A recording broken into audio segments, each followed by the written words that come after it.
pop Cyril. Pop, out pop Tallulah. Pop, out pop Charlie. Pop, out pop Maisie. Sleep tight campers, 1 in the tent, 4 under the stars, and 1 in the tree. Two. The moon's at order. The moon and all the stars in the sky. The end. Should we read the cookbook? Yeah. Okay. Welcome back. We are free to learn childminding. I'm Jennifer. I'm David. Hi. And we're here today to make a video about reading and story time with young children. The long and the short of it is we don't have set story times. We read as much as requested and as we can stand throughout the day. Inside, outside, whatever room, just enjoying books. Later is later. Our mommy's away. Hey, come on, Miko. Let's go play. Cat. There is a cat. Bish bash. Bish bash. What's that? What's that? Dad, hurry fast. What's that bish bash? Is it Mom at last? Mom at last. It's the delivery woman with our new cupboard. Hello, delivery woman. The research shows that besides a family's class background, developing a love of reading is one of the strongest indicators of future success in school and much more importantly, life. And that's every time an adult shares a book with a kid on their lap and just genuinely connects and enjoys that time together, that's helping children develop a love of reading. It's not that complicated, but because it's not that complicated, it can be maybe underestimated.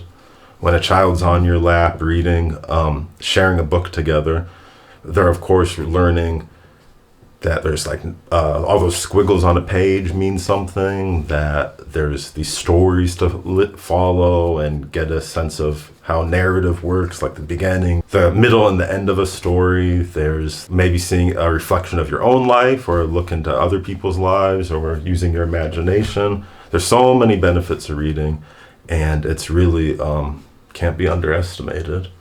Tip-top, replied Mr. Bullhead. Mrs. Bullhead laid her eggs, and the eggs hatched. Now I'm babysitting. You were doing a fine job, Sid. Yeah, and now it's all the baby fish. You were doing a fine job, said Mr. Seahorse. And swam. The eggs hatched. Now there's lots of baby fish. It's very easy for us, or easier for us, to do this sort of reading throughout the day thing. I know if you're in a busier nursery or setting, it can be hard to find that time. But I've worked in busier settings, and I really think it should be prioritized. And if that means something else has to be cut out of educators' workload, I think it would be worth it. And I also remember traditional story times can be really about everybody comes and sits here and listens to the one book and listens quietly and doesn't squirm. That can just turn into not a pleasant experience, because not every kid can or should be expected to sit still for a story. And just because the kid's moving doesn't mean they're not listening. A rowboat, a sailboat, a fishing boat, A submarine. and a ship. And a ship. We are working on the construction site. On a crane, a bulldozer, a dump truck, a concrete mixer, and an excavator. The end. So I'm done reading now. It's very nice for us to be able to just take all that tooth pulling out of it and just make story time something that works for the kids that we have and for us as adults. There's times we tell them we can't read right now because sometimes we've read the same book 6 times in a row and that's legitimate. Yeah. But we try to do it as much as we can. And sometimes we're too busy also. Yeah. And that's we have other things that we have to prioritize. Yeah, and there's nothing wrong with that. It's we just read throughout the day and enjoy books. And then also, I think for children developing a reading for pleasure, it's not so much getting through the story or etc., but there's something really powerful of just that time spent together sharing a book. It's like that's time developing your relationship with that child and vice versa. And that's powerful stuff. And it's like to have not only, I like books and I like books about this, but I've shared these books with these important adults in my life. Like that's really powerful stuff. "Oh no," said Mr. Seahorse. "I do love you, but now you're ready to be on your own." The end. Again? Okay.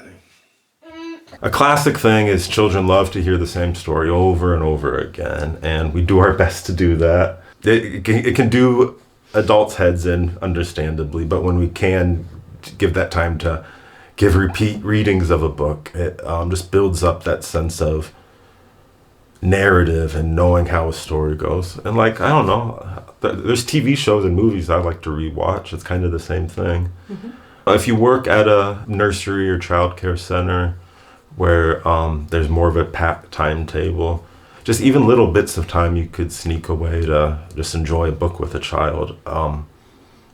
I can't say it enough. It's so simple, but it's really, really meaningful. Ready? Butterball Brown was washing a paw, but along came Harry McClary and bustled him under a rickety door. Pimpernel Pew was patting a ball, but along came Harry McClary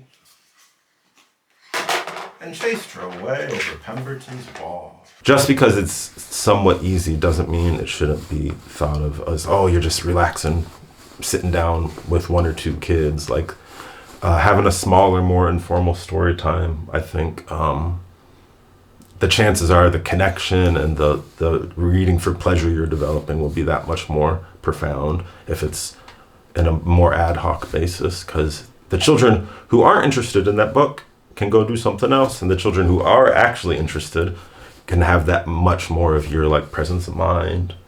And instead of trying to police everybody's involvement, because that's no fun for anybody.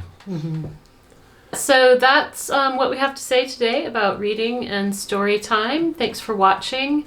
We will be continuing to post a video, at least one video every month. We've been settling some new kids in, so it's just been the one video a month for now. But if you have any topics that you are interested in us discussing in a future video, then please leave a comment, let us know. And thanks for watching.